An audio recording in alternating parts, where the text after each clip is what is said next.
Welcome to Market Proof Marketing, the weekly podcast from the marketing minds at doyouconvert.com, where we talk about the current state of all things digital and how they impact home builders and developers around the globe. I'm Kevin Oakley, and as always, we have with us Andrew Peak.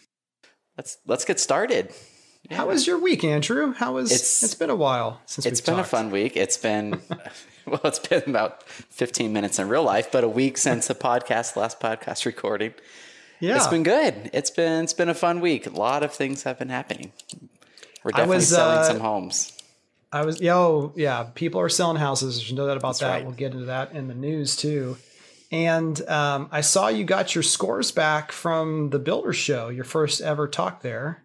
I was terrified when I got that email because I'm like, this could be the end of my IBS speaking career, or maybe next year they might invite me back and not invite me. They might favor my, they'll take that history into account when I apply for another speaking. But no, I was excited. I opened it up and 4.91 was out of 5. Oh, let's be, I like the specifics there. 4.91, not super 4.9.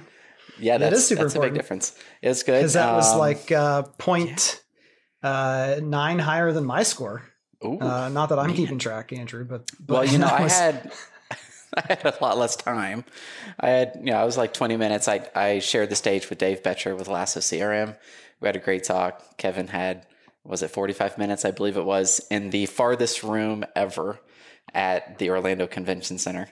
They call it the spotlight because you need to get out your flashlight and hunt for that room. It's on the other side. And it's a great room. It is an awesome looking room. The lights are amazing. I think they should have more stuff in that room.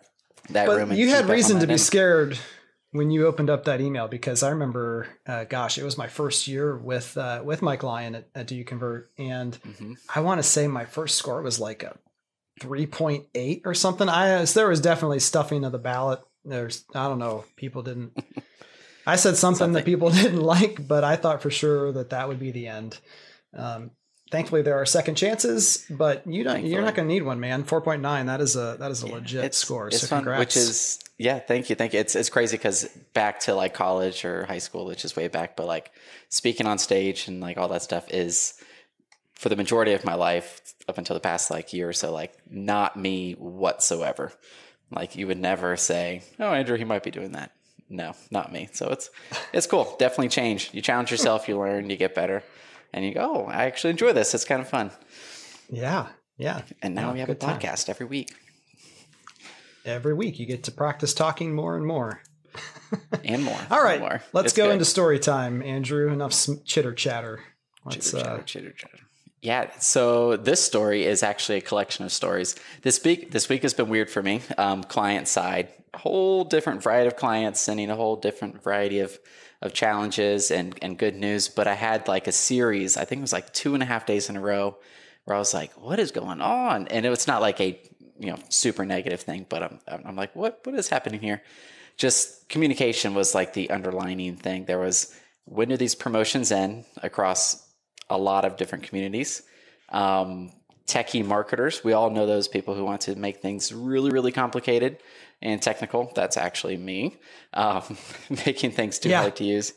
That's my tendency. Or just larger marketing teams. Another thing was like just larger marketing teams with brand new strategies. And so I'm like, well, what's happening? Or requests, which I'm sure on your end, you're at a builder, you might get, hey, we have this home that is for sale. Do something with it, please. And you're like, whoa, what am I going to do with it? You need more information to make any movement on that request, whether that came from, the sales manager or what have you. But it made me think about like, if you are internal at your, I have agency speak today. I don't know why, but you're the marketing director or marketing person at the builder you work for, and you have everything coming across your desk and it's all incomplete where you can't actually do anything with it without having to get clarification on it. That's like so much time is wasted for everybody. And then for the whole business side, if everyone kind of acts like that's just like insane. I'm like, this is like a cluster of issues that could happen and just make things super complicated. Like what you're insinuating, Andrew, is that like a sales manager or a company owner would drop something off on your desk as a marketer without complete information or a thought out. Happens all the time. I don't know. I'm what sure you're people are talking saying that is my life. That is every single day of my life. about. And No, that's at imagine if every you other didn't home have builder. that. If you're thinking that right now, it's your fault because every other home builder has got this figured out. Now, I mean, circling back real quick, when do promotions end? Sometimes that's when the sales team decides it's going to end, or Yeah, for no reason. at the end of a successful promotion, sometimes people are like, hey, let's just keep that running. Why make it stop? Extend it 2 more weekends. The techie marketer thing, a lot of that's good natured, but it's, it can be tricky. Yeah, that's there wasn't really an end to that story other than, ideally there's like a fix for all that where it's, my mind is like, well, if this is happening in marketing and it's coming from people outside of marketing, then they also are doing that to other departments that are not marketing. And the amount of friction or just wasted time for the business as a whole, I think that could prevent them from meeting their goals, or just having like, hey, everyone works a lot more than they should for the whole week. It's just, it adds up is the bottom line. Yeah. I mean, and if I was going to give a little bit of advice here, this is going to take me back to my PCBC talk of last year, I use this 4-step outline when I'm thinking about this. Identify the problem, create a strategy for addressing the problem. What content do I need that will talk to that strategy? And then how am I going to distribute that content? And I like, obviously 4 is a small number. It's easy to remember, but also just that order, because so oftentimes identification and strategy is skipped altogether and people rush straight to, this is what we need to tell them, without really thinking through why. And without, identification isn't just what is the problem, but is it an internal problem or an external problem? I reference frequently, I think I already have on this podcast, the production team at my builder coming to me saying, we need to change some of the questions on the survey that we ask people. And, after talking to them, it's like, well, why? Well, because we have an internal problem of the scores are not good. And so we'd like to change the questions to try to make those scores better. We want better scores. That's not a fix. Yeah. That's not the fix that we want to go for. So identifying, and even just this week, I was talking to a client and I said, hey, a lot of your emails, these look great. This one, I don't really understand it. It looks completely different. What happened here? And then before they even answered, I said, did the owner just say this has to happen? And they're like, yes.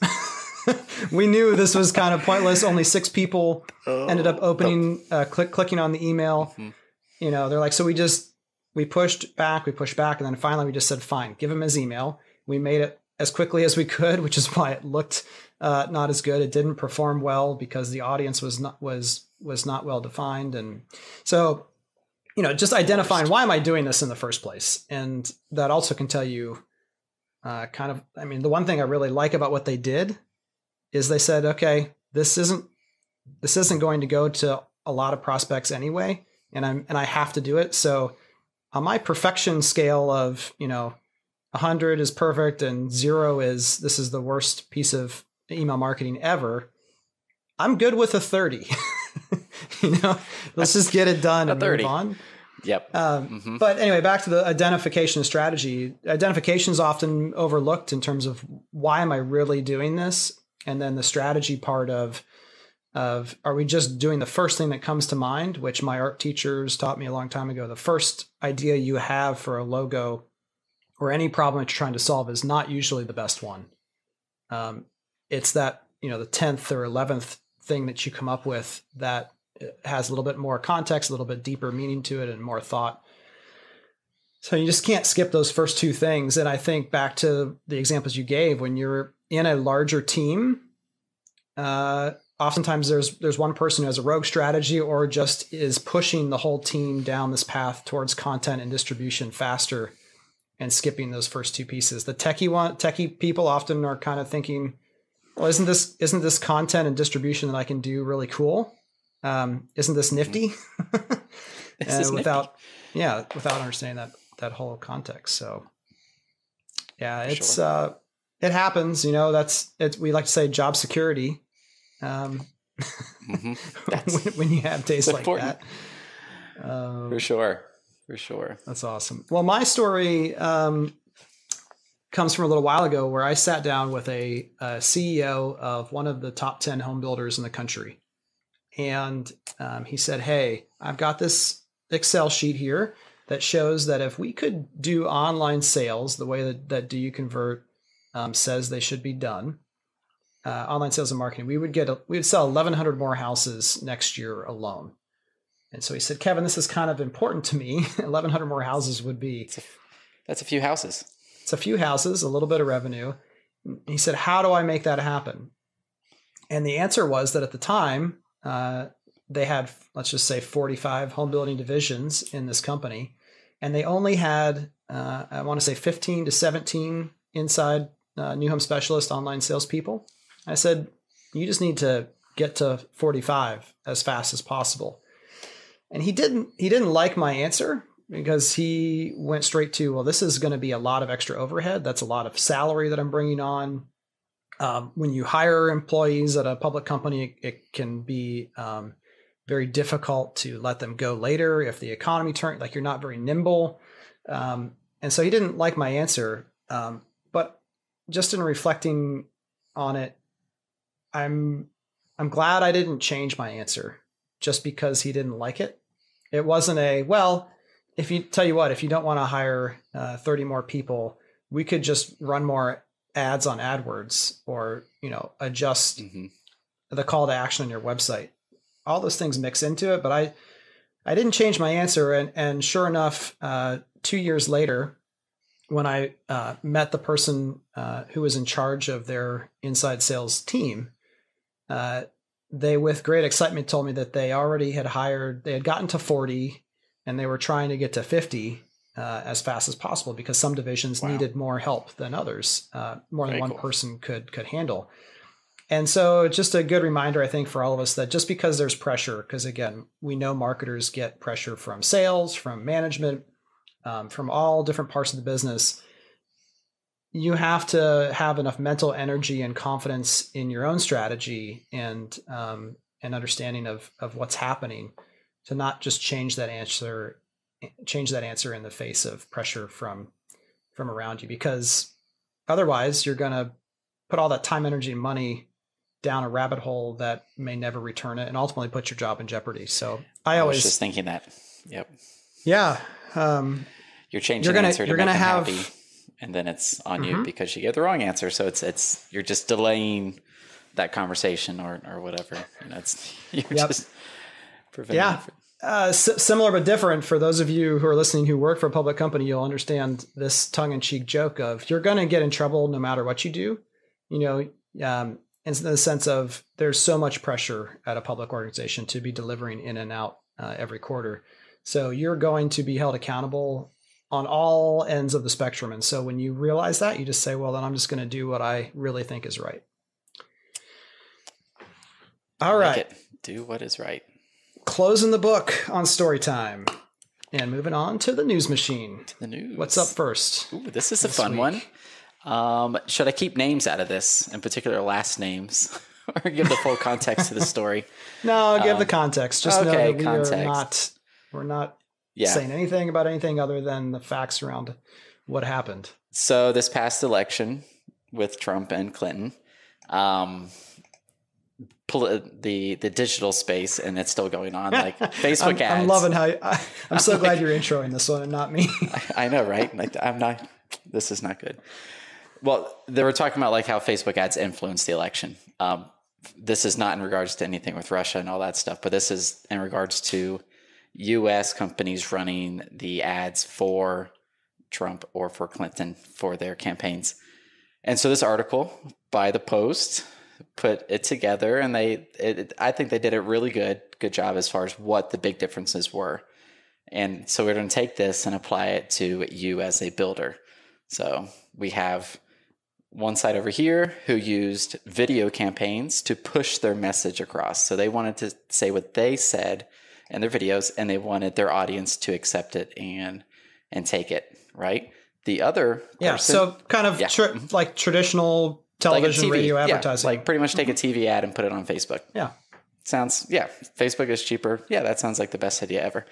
Not. The other competitor, who in this article said they paid about 100 times less than the other competitor, the other person running for office, ran ads that created a lot of engagement on Facebook. Typically, they were just images that had something that person was for or against, and then it got tons and tons of engagement. I'm sure they used engagement campaigns on their for their ads, which would make sense because they need engagements. I'm sure they did a whole bunch of other complexities as well. But they didn't. They had their message in there in the ads, but they weren't forcing it, or they weren't saying, hey, this is what it is. They were creating that conversation on Facebook, which is what that's what they want. Facebook wants people to comment, like, and share and engage with the content. As you can imagine, the person who did the videos did not win the election. The other one did. If we were to take Facebook in there, this is so hard not to. so now that we burst that bubble, let's just, for the sake of clarity, let's just say Trump and Clinton campaigns. So the Clinton campaigns spent a lot more money on video, and I think a way to say it is they spoke to they spoke at their audience. Correct. Not to the audience. Not they to and with. Kind of like saying, hey, this is what we believe is right, and you should believe it too, or this is why you should X, Y, Z. Or a lot of, and then the Trump campaigns did what differently? They did, they created conversation. They talked about issues. So, like, back to Clinton real quick. There were a lot of the "I'm with her" message. So it was Clinton focused versus what Trump did. He created conversations with the ads. Yes, it was focused on himself as far as actually in the ad itself, but it was always about different issues that he was for or against. And then he created this space that people can comment on Facebook. And so then he got the engagement. It was crazy. So they look at the metrics. I'm sure they say if they spent the same money, say $1 million each, which it was obviously a lot more than that, Trump's campaigns were much, much, much more efficient versus Hillary's campaigns were not efficient. So her ads were viewed far less. This article saying 100 times less than Trump's campaigns for the same cost. Well, and I want to quickly shift away from the political, but I do think it's interesting that if I was for or against an issue, whether or not I was for Trump, maybe I was for one of the other primary candidates originally, and I may not have wanted to vote for Trump. I think what's really smart about that strategy is just saying, if you care about X, you're likely to share it regardless of whether my name is kind of maybe sort of attached to it or not. Yep. Versus saying, oh, that is a Trump ad, I'm not going to share it because I'm actually not for Trump. But if you're for one of the issues that Trump is also, anyway, I think that's there is a method to that madness for sure. And again, we always have links to all these articles if you want to go back and read them at their source in the show notes as well. It's enjoyable. So bottom line is when you're building your ads on Facebook is to make sure they are engaging and you're speaking with your audience. Pretty pictures, I think, is the big one. Good pictures, but also, that's the other thing is, do you put your builder logo in the image? Yeah.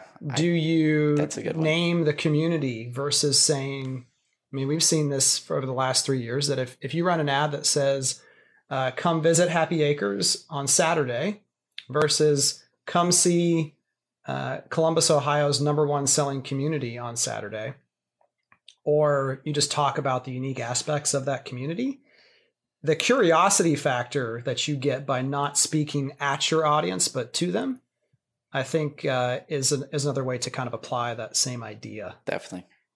Yep. Yeah. Second example did much better. Columbus is #1. All right. This is yours. This is a good one. I think it's pretty cool. Yeah. This was originally reported on by Inman. I'm an Inman Connect member, and if you're not, and you should be. Inman is a general real estate focused organization that puts on great conferences and news articles. But I first saw this on Inman. You can also read it for free on Keller Williams' website. But the reason this spoke to me is Keller Williams made an app, but not for the consumer. They made an app for their agents. And this reminds me back when I was at Heartland Homes in 2009, 2010. We were creating an app with the help of Jeff Turner and the folks at Zeek Interactive. And it was not for people shopping for new homes. It was for people who, after they had purchased with us as a builder, would help them communicate with us, to stay organized, to get push notifications on updates. It encouraged them to be social. Hey, go to your house, take pictures of it in framing. And if you share that, we'll look at the numbers of how many people have seen that and give you points associated. And you could win prizes. You could get, our goal with the app was to send 2 families each year to Disneyland or Disney World. Oh, cool. So the 2 that were most socially engaging. So it had to do with how big your network was and how social you were. It was a great concept that unfortunately wasn't able to see the light of day once the NVR acquisition occurred, because lawyers get really nervous when it comes to putting that much power in the consumer's hand. But Keller Williams went with a similar strategy, and they said, you know what, we are going to make an app for our agents. This is not probably inexpensive. And the reason they did it, it uses AI. They have, I believe you pronounce it Kell, K-E-L-L-E, or maybe it's Kelly. And so just like you would talk to Siri or Alexa, you can say, Kelly, give me a comp on home 3259 Walnut Drive. Kelly, which of my prospects should I call right now? So you can get answers to questions. You can find and connect with other Keller Williams agents, manage referrals, and check progress against career goals. Just this idea of, we have this pool of agents in our company that is a very high-tech, forward-thinking company, and they're not going to, a lot of these agents don't feel comfortable with this technology. And so let's make an app that lets them use our CRM more effectively, or interact with our customers more effectively, while letting kind of that AI be the front face of it so that they can interact with it using natural language. That's very cool. It's like a manager. It's like a personal manager for yourself. As far as, I saw this one feature in there, it said that it would remind the agent of new leads that they need to contact, which is, I'm like, oh, that's pretty cool. Which the CRM already does that, I hope. Like, oh, duh. Yeah, if you logged into the CRM, you would know that too. And so now I think it sends, does it work over text message? I believe it said it was text message. It'll send you a text. It'll send the agent a text. Hey, you need to contact Debbie Sue. She still hasn't bought, and she is interested in homes from $5 million plus. You should probably talk to her. It's a lot of commission for you that you're leaving on the table. Yeah, I thought it was super cool. I've not seen, the bigger aspect of this is using, AI and the kind of like chatbot type of technology internally for the professional, not for like the consumer, which you don't really, that doesn't get attention. I feel like, as far as everyone's like, oh, chatbot to help someone buy a home, but what about AI chatbots to help people sell more homes or to have their job be more efficient? I think is really, really cool concept, and probably will be adapted much quicker than the before. Yeah, I'm sure there's going to be hesitation at first of, I don't want to talk to this thing either. I don't want to talk to Siri. I don't want to talk to Kelly. But once you do, and it helps you, and again, that silly example of logging, and you could log into the CRM every day and know what you need to do. But knowing that, unfortunately, a lot of sales professionals will not do that, I said, how about if we just get proactive with this in a way that is, everyone gets text messages now. That's not going to be a shock of, how do I interact with this? And it tells me something that's actually useful. I just thought that was a good job on Keller Williams' part. For sure. For spending that money and investing that time appropriately, instead of just chasing more prospects on the front end. That's right. It's not always more leads, is it? You need to work them properly. Exactly. I like it. Exactly. What's the up next one? Super boring article, but really all it is talking. It really, because it's been said before again and again and again and again since forever, since mobile has been a thing. When did the first iPhone come out? Do you remember what year that was? 2000 and I don't.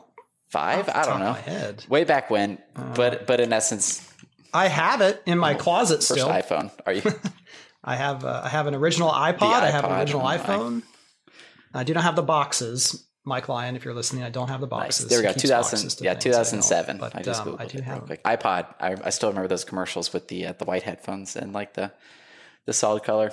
Classic. But so this article by AdWords is just talking about the impact of mobile on your conversion rate, as far as if your site pulled up from a device that's not on Wi-Fi, which is, so if people are out and about and they're searching and they're on your website, and if it's slow, what type of impact should that have on the conversion rate of your site? And so it's pretty cool. They have a calculator on the link. You could click that on the post on the website when we have the podcast up. But it's, we all know that mobile speed is super important. And I think it's even more important just as if you look at like the long-term trends, if you segment out desktop versus mobile in AdWords, it's like a reverse chart. You have mobile going up and desktop going down. So just the efficiency of your site is even more important as people are on mobile more and more, even though speeds are going up every year, every 6 months to 4G LTE, and whatever else is next after that. But if a site's taking 2 or 3 seconds to load and nothing is showing up on the screen and it's white, I think most people are just going to click that back button. And you won't even, here's the nerdy part, if analytics doesn't load at all because it's so slow, you will not see that was a bounce, if that makes sense. Yeah, you won't even know. Yeah, you won't even know that it didn't happen. So I think what will happen if people like, I kind of know my mobile's really slow. If they fix that, which there's a tool called pingdom.com, pingdom.com, that'd be linked. We'll put that in the show it's free. Notes too, you might have to make a login, or if it costs anything, it's worth the cost. So get it done. It will tell you like exactly what resources are loading on your website, what the size of them are, and how long it takes for them to load. And so you could get everything fixed. And a big one is just having images that are too large, like they're not the actual scale, or they're being scaled down. So they're like 3,000 pixels, like say from a camera, but they're showing on the screen at 300 pixels. So that's a big. Yeah. And Google, their PageRank tool, or Page Speed Insight tool, it's changed. So it no longer will give you the score on raw speed. So that's why you're talking about using a service like that, I imagine, is they used to tell you, they still will tell you how friendly your page is, but the Page Speed Insight tool will not give you the same score metric. We'll put, like we said, the link to Pingdom down in there, as well as another one that's escaping me right now, but I know the folks at Luna really like a different tool as well. Idea. This last one I love because I just get really frustrated. Again, this is one of the main reasons we started the podcast, is when you see a headline and everyone in your company or your management freaks out about something that shouldn't be freaked out about. Today I went to lunch with someone in the mortgage business, and I could tell by the look in his eyes that he was even surprised at this headline, and because he would rely on this greatly. But the headline says, "Wrong again. New home sales actually rose in January." And this is from realestateconsulting.com, the website for John Burns Real Estate Consulting. And I love it because what they outline is, there was a headline that came out that said, well, new home sales were down in January. And what they highlight is that, well, at the bottom, there's a plus or minus margin of error of 19% on their numbers, which is insane. Saying 1/5 of our numbers could be totally off, essentially, and we'll still be covered in the fine print. So plus or minus 19, but you hear that story if you're in the mortgage business and you're like, oh shoot, well maybe that's why my business was down in January. I'm not saying that's what the guy I went to lunch with was thinking, but if he was giving himself some solace by saying, well, new home sales were down, my business in new home sales mortgages was also down, therefore it must just be the market. Not the case, is what this article says. Their own internal survey of 300 plus home builders indicates that January new home sales jumped 20% month over month. Nice. And 14% year over year. So guys, you got to go beyond the headlines here and really understand how those metrics are coming up. And I'm going to loop in something else that I still believe is happening. But if you're part of the Selling New Homes Online Facebook group that Lasso started a couple years ago, Will Duderstadt posted the article from Redfin on there that roughly 33% of people are putting offers in on homes that they have never seen. I know that happens, but I also know that if I asked the last 10 people that I know who have purchased a home, how many of you put in an offer sight unseen, it wouldn't be 3 out of 10. Now, so yeah, I live in Columbus, Ohio. I don't live in California or Austin or Seattle, some of these really hot markets around the country where maybe that data, and there was some of that. But at the end of the day, you look at that story and you say, it absolutely happens. I know people do that. But I'm also just always cautiously skeptical about what headlines are doing and why they're doing it. I mean, it's a great PR move for Redfin. They got a ton of exposure for that. I also just think it's kind of interesting that on Redfin's site, there is a button right next to say, hey, you could save $4,000 by working with us if you put in, and then it says, make an offer. I saw that. So, hey, they surveyed 4,000 people. 1,000 of them came from Redfin's website. If they said, hey, did you ever click on this button right here? It's and maybe they have metrics. I don't know. I'm just saying. It's like an advertorial. Until you show me everything. It's just not as obvious in that sense. Yes. Just really, really well done. That's my point. Yeah. And so I still think Will did a great job in putting that out there, because the bigger issue is not that 33% of the people are making offers sight unseen. It's that it happens at all, because it does. And yet builders think it doesn't happen at all. Just like the myth of someone buying on their first visit. That happens a lot. I'm not going to ever tell you that it's going to happen 50% of the time, even if I look at a piece of data somewhere that says somewhere it did, because anyway, I just think you got to always be a little bit skeptical, but know that at the end of the day, people are making offers without seeing homes. And also know that this spring is rocking. It's exciting. Of the builders we talked to just this past week, at least 4 of them said this was the best January-February combo, or the best February that the company has ever had, even back in 2006, 2007. 90 sales in a month for a single market builder. Just crazy. Another builder who is going to sell or sold 52 homes January and February. It sold 75 all last year. It's crazy. So it is rocking out there. Don't do anything stupid. Make sure you stay disciplined and do what makes sense. And then take this opportunity to look ahead. And what can you start working on now that'll make the summer months and the fall months better for you, should there be a pullback? For sure. All right. Time for a break, I think. Andrew, what are we going to talk about? This is a really good title and headline. It'd make a great article. This is a clickbait headline. Yeah. Clickbait. So you have a broken community. Now what? So we'll get into what you should do with that broken community, and give you full details on how to diagnose that thing.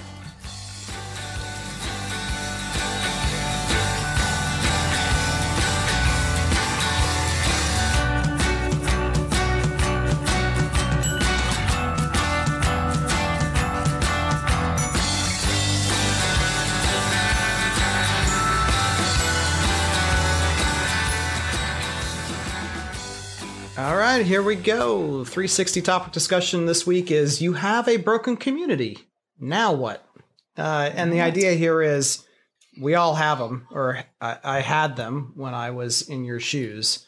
There's that one community. Sometimes it's a submarket of your MSA that's just not performing like the others. How do you diagnose potentially what's going on? And then how do you react? We're going to talk mostly about the diagnosis part, but the react, obviously, it mixes in. So the first thing that you're going to do is, we're only going to look at the data that we can find from the online customer journey. Why is that, Andrew? Why do we focus on the online side? Well, we know it's accurate, so that is super important. That's very important. But then we could also compare that broken community against communities that are working. I think that's the biggest relative, those numbers that are relative to each other, and they're accurate amongst themselves. So that's why. Yep. That accuracy can't be understated. or overstated. Sorry, it can't be overstated because we know that salespeople, even the great ones, are going to just naturally not realize they don't even always realize they're doing it, but they will underreport traffic and engagements and what's happening in the front lines. And so, if your Google Analytics is completely messed up and your site doesn't load within a couple seconds on the phone, you could still have issues with here, but at least it's going to be overall more trustworthy, more accurate set of data than if we're looking at metrics from offline stuff. So we're gonna in your minds come along with us on this journey. Imagine you're looking at your Google Analytics account, or go ahead and open it now. On the left hand side, you're gonna look at the channel setup and all that conversion data in there. It's a beautiful thing. On the left-hand side, you're going to click on behavior, and then you're going to click on all content. And you're going to want to make sure you're looking at least the last 30 days, sometimes 60 days or a quarter. But you're going to want to look at least a 30-day period of time to get enough data in here to really make this make sense to you and be accurate. So let's just imagine we're looking at a 60-day set of data. And we are going to look in underneath that all content. We're going to go to the magical search box and we're going to type in Happy Acres. And so we're going to now in Google Analytics be looking at a page that's just going to show the amount of online traffic, unique visitors and sessions that Happy Acres is getting on the website. And because this is not a visual medium, we'll try to make this easy on you and only use really round, perfect numbers. So let's pretend, Andrew, that this neighborhood, Happy Acres, has not sold a home in the last 2 months. Ooh. And so before we have the data now in front of us on the traffic, the only other piece that I need to do to set the table is just quickly run through Mike Lyon's last Pro Builder article, Professional Builder Magazine article, where he talks about the overall base metrics that we look at. So real quick, grab your pen and pencil, or Got it. Count on your fingers if you're driving on one hand, so you can keep at least one hand on the wheel. 100% of buyers are influenced by the internet, meaning they will go online at some time. But of the people who go on your website, 1 to 3% of them at minimum, 1% should be reaching out for more information once they get on a page. Of that 1% minimum conversion, 30% of those people at a minimum who reach out, so we'll just say 10. So 3 of those 10 people who reached out should become an appointment. And then 20% at a minimum of those appointments should result in a sale. So in this, of those 3, we might have 0 sales, or we might have 1. For an overall contribution amount of this online process of at least 30%. So just some base numbers there for you as we start looking through this. So if we look in at Happy Acres for the last 60 days, and we see that they have had 50 people visit that community page. And again, we're using small, simple numbers here so we can keep it in our brain as we're talking through this. But if you saw 50 traffic units, unique users to that community over the last 60 days, what kind of things are going through your mind? What are you thinking about? Well, if we take those numbers you just said, 1 to 3%, you might have, 50 people, 1% of 50 is half a person. So you might have no leads, or you might have 1 lead every 60 days, or you might have half a person lead. So that's not good. So you need more traffic. Like, there's no other way looking at it. That's really depressing. That's sad. You need more eyes looking at that page. Yep. So we know that there's not enough people there at the overall benchmark. Now, again, in an ideal world, you wouldn't be using just the percentages from Mike's Professional Builder Magazine article.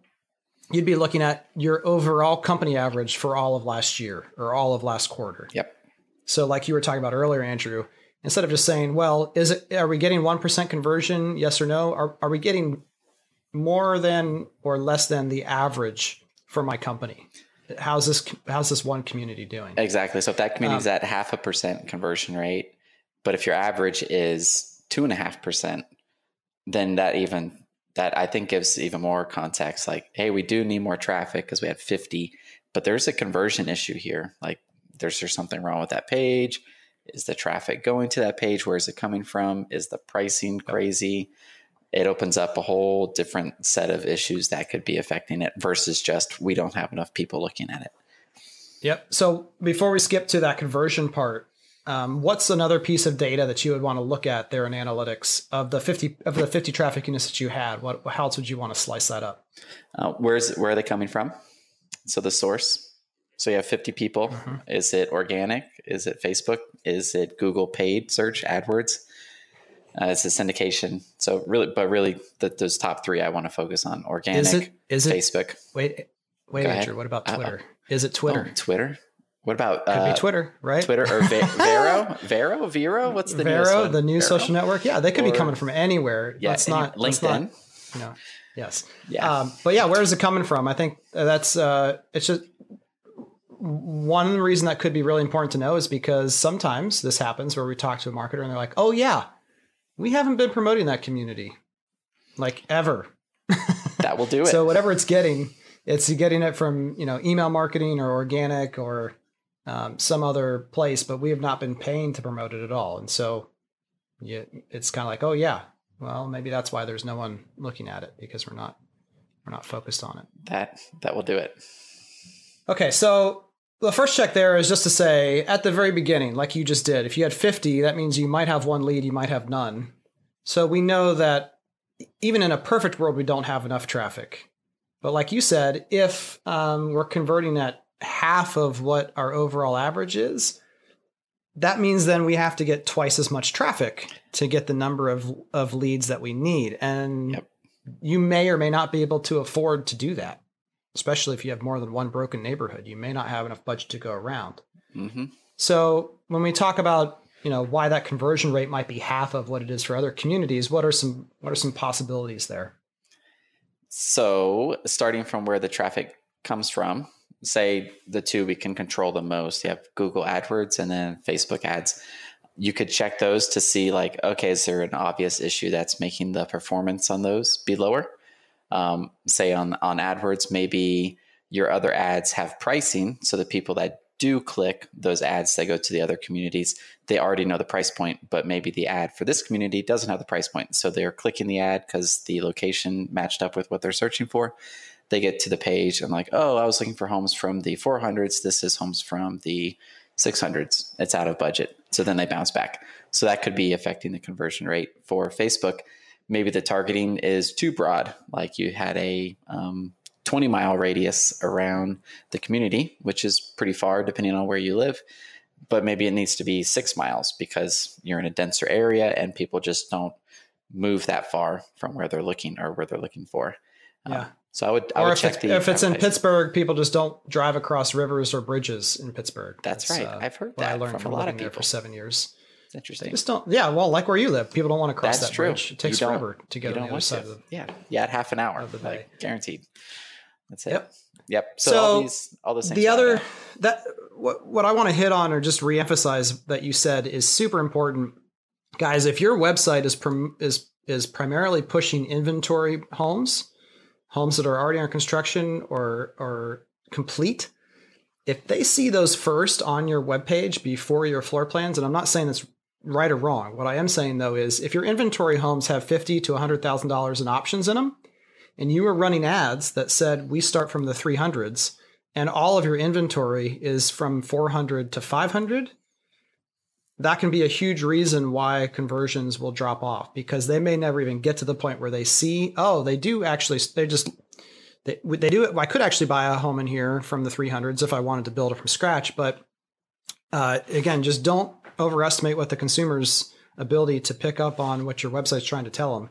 If they scroll down and they see only 4 homes listed and they're all 400 plus and your ad said 300 plus, they're like, I'm out of here. I can't afford this. Mm-hmm. So we just see that a ton where people are over speccing their inventory relating to their starting price and not really paying attention to the ads that are getting that traffic there. Yeah, that's super common. I've come to learn over speccing inventory is a common thing. Yep. Which I mean, you can't blame them. It makes sense. Like, hey, let's sell it for more. Why not? Yeah. Well, yeah, that's another episode of how much you should load your inventory up with options or not. That's the other P in marketing we'll get to at some point. But okay, fun. Let's continue on with Happy Acres and the diagnosis here. So we know there's not enough traffic. Let's say that there are though two. Well, let's say there are 4 leads. So the traffic number is low, but in this case, it's converting relatively well. So we have, why not say 5? We'll say 5 leads. So there's 5 leads in the system. And only, let's just say none of those went to an appointment.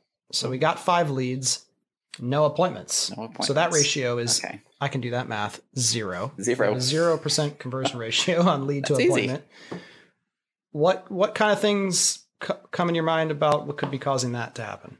Ooh, well, I would first want to have a conversation with the OSC, at least look at their notes. Hopefully there's really good notes. And that would ideally... I am clapping for you, Andrew, because everyone skips that one. Oh man. Well, they have the truth on what happened, hopefully. So that's, I think most OSCs are really good about this, or at least they should be, because they live and breathe in their CRM. Because most OSCs are OCD, Andrew. That's right. And so they keep track of this stuff. That's right. They like it because that affects their performance. They know they'll have that conversation with someone. Hey, there's 5 leads. What happened to them? So yeah, hopefully they have the answers like, oh, all these people were XYZ, price. Or maybe they're like, oh, they didn't know it was this type of product.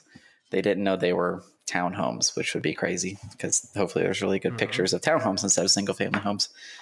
So that's ideally that I'm hoping on that one. I'm hoping they have the answer for me. That happens all the time. In fact, where this happens a lot is the entry level price point. So your lowest price community is going to get usually a higher amount of traffic because more people think that's something that they could afford. It is more affordable to more people. And so the more people look at it, but they oftentimes don't like the product that's associated with that entry level price point as much. That's true. And so the website may pique their interest. They will convert. And then when they have that conversation or the back and forth over email and they realize, oh, okay, so I can just get this one house that has 1 bedroom for that price. Yep. That's what you get. Okay. Thanks, but no thanks. I'm going to keep looking. That's very common reason. Another reason are things that have nothing to do with pricing or product. It could be a misconception about where the school district lines are. That may not be clear on the page. That is common. But it's some form of confusion or information that your website is probably, and you may have done this intentionally, but is not letting the customer know that something in that conversation is coming up. And the OSC is the place to go to figure that out. That's right. Okay. So in this, that scenario I just gave you, obviously we have no leads, so we have no sales. So we don't even have those appointments but let's say that we had 5 appointments and no sales. So that's a challenging one. Now what kind of things? Well, again, I hope there's notes. I hopefully there's notes again, but if they made an appointment, which means they should be somewhat aware of the pricing, not the exact price, right? That's for a later conversation. Where they should know where the home is and the price point and some general idea about it, more so than like, hey, it has 3 bedrooms, but they should be like, okay, this is the type of kitchen we could have. I've looked at the pictures they've spent, which I'm sure everyone who's made an appointment has spent more time back on the website. I would think 10, 15 minutes, like looking at pictures, like they probably invested that time on the website looking at images as far as what is possible for them to move to. So if there has been no sale, this is a challenging question. This one's tough. This is a tough. Well, I think the cool thing about this is as you go down on this one. Yeah. Well, we may not be able to control it at all from the marketing angle. So maybe that is a little bit of a trick question for you. But nonetheless, like I like to say, it's not your problem, but it is your fault as the marketer. You might have had 20 appointments and no sales. guess what everyone's still going to ask for? More appointments. More appointments, yep. And enough until you get a sale. And if that conversion rate's 0, it just doesn't work. What's really good though about what you said is you want to look at notes. You're saying I want to look at specific data as much as possible. Yep. And the good news is as we go down this process, you're only going to have a handful of appointments, even for a really popular neighborhood. You might have 25 names in the CRM to go look at and understand their story and what happened with them. But you can absolutely do that in an hour or so. Oh, yeah. Run through 25 names and have a good sense of what's happening. Of course, you want to talk to the sales rep and say, hey, what are you seeing here as well? But if the main thing is we may not be able to solve it, but we have to identify the issue and pass that issue along to management in sales so that they can work with that frontline team. Hey, do we need to get the short team out here and do some training? Do we need to, what is it that we need to do? Do we have a model home that smells like death and no one wants to stay there very long? That's right. You have to keep the is there a train track filled with water. Yeah, the P trap that's not filled with water and makes the whole place smell bad. It could be that there's a train track outside and the OSC never talked about it. It's not mentioned on your website, but the train runs by every time someone walks in the model. Who knows what that is, but we have to identify it so we can live in reality, because what we have to make sure of is that each one of these different levels is at least functioning well enough, maybe not on high octane, all cylinders, but it's working well enough that we can spend a realistic amount of money. Because again, if all these numbers are small and the ratios all don't work, we could spend $50,000 on one neighborhood in a month and get no sales still. Mm-hmm. Yep. And so it's just saying, hey, what, and this goes back to knowing your overall cost per sale average as a company. Say, okay, I don't like this as a marketer, but if I had to spend double that for this neighborhood to get some momentum, should I do that? Or can I do that? And going through this exercise will help you identify that.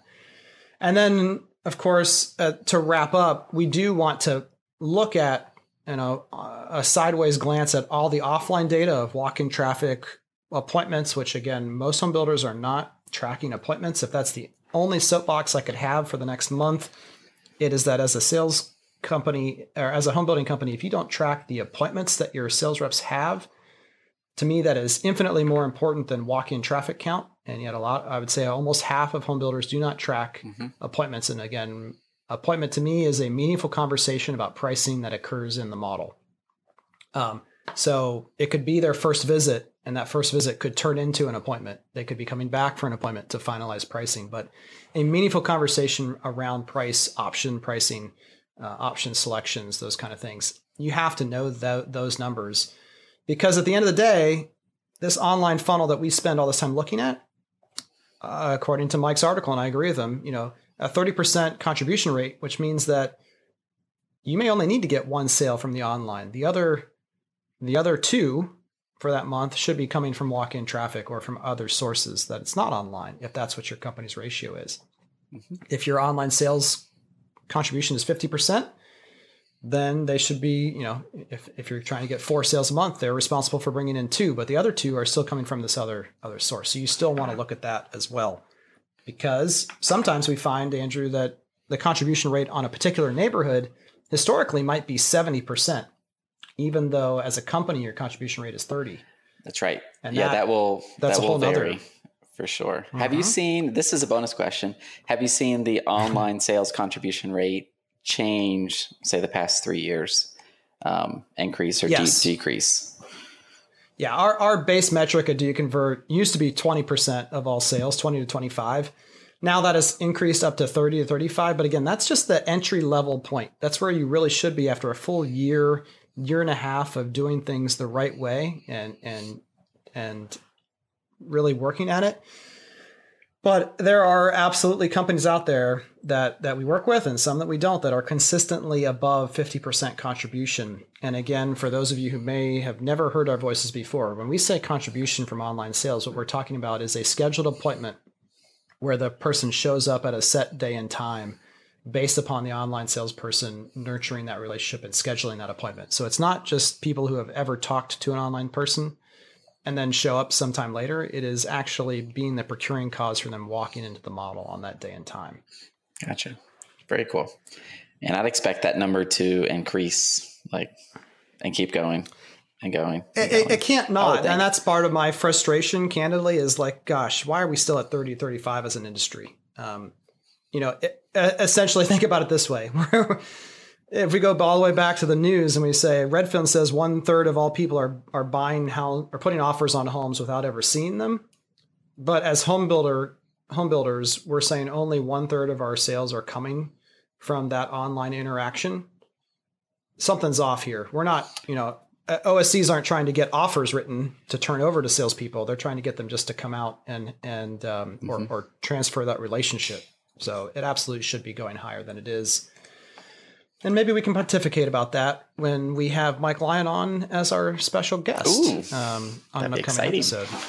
Nice. We are going to start rotating in other guests on this 360 topic. If you'd like to be one of those guests, feel free to email us at show@doyouconvert.com, SHOW@doyouconvert.com.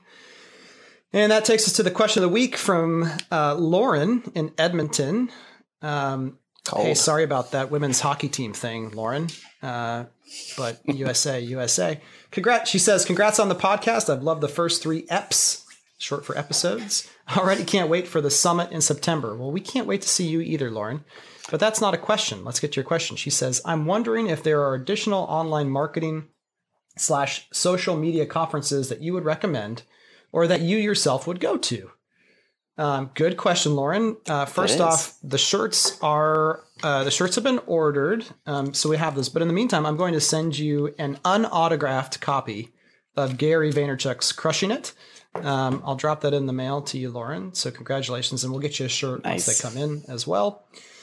But what would be your answer for her, Andrew? You've been to a couple non-industry, conferences. That's right. I'll talk about the one that I went to, because that one I'm familiar with. So Unbounce out of Vancouver, Canada, which is the landing page tool that we like. They put on a really good conference. I enjoyed it. It, of course, is not industry specific, but they have a lot of different types of people there.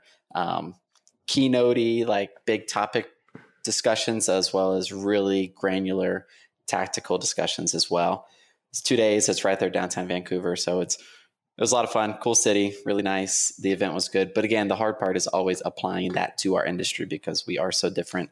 We're dealing with different dollar amounts than 99% of the people that you'll meet at any conference where they're selling, say e-commerce, totally different game. But it was still really good. And there's a lot of takeaways from it as well. And you're already in Canada. So maybe it's really cheap to go over just to Vancouver. No passport required for you. That's right. That's right. I also like Moz, MOZ.com. They put on every year called the MozCon, kind of same idea, but Moz is a organic search company. The Digital Summit, those are done all over the country. Generally, I've heard good feedback, and I'm able to watch some of those streamed over the internet. But what Andrew said is absolutely true. I saw another article that millennials are taking the shortest amount of time yet to look for a home. And you know how long millennials are taking, Andrew? You're a millennial. I am a millennial. How long do you think? Did they do it in minutes or times, or is it like? Oh, this is in months still. That's okay. Part of the joke. And months. Well, I've been 3 months. Yeah, 2.9. Once they decide to move. The headline is millennials are buying homes faster than ever before. The punchline is it's still 2.9 months. So when you go to events like this, you're talking about, I was listening to another podcast and the lady was talking, she did organic SEO and PPC work for really local companies like locksmiths. And she's like, that's minutes. The turnaround time on that is minutes. I am locked out of my house or my car. I'm Googling get a locksmith and I'm making an instantaneous decision to move along. And so you go to one of these conferences and you really have to always be filtering things through what you know about your target audience, how they think and how they're shopping for a home. Going back to my recommendation to understand the psychology aspect last week. And the other thing that, it just happens is that most of the people who are speaking are also selling something. And so they tend to over prioritize, not even intentionally, just over prioritize what the importance of it is that they themselves do for a living. That's right.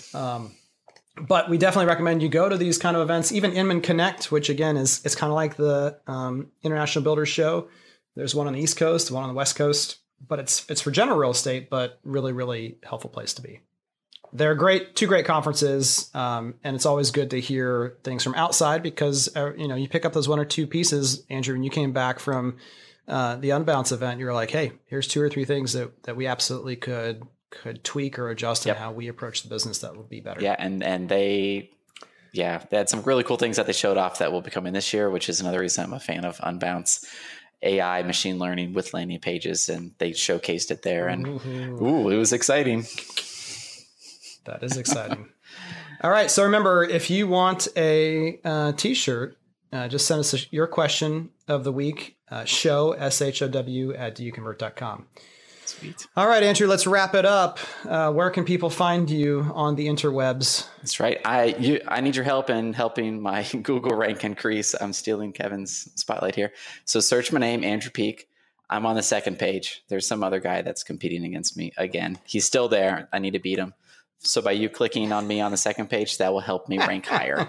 But in case that doesn't work, Andrew Peak DYC on Instagram and also on Facebook, and then the website for all the recent blog posts. And where are you found? Can do a Google search for me. That's right. Google Kevin Oakley or visit doyouconvert.com.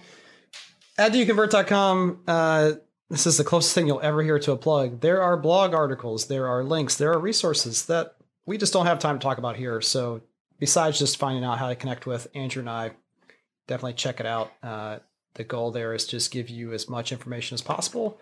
We'll see you next week. See you Have soon. a great weekend.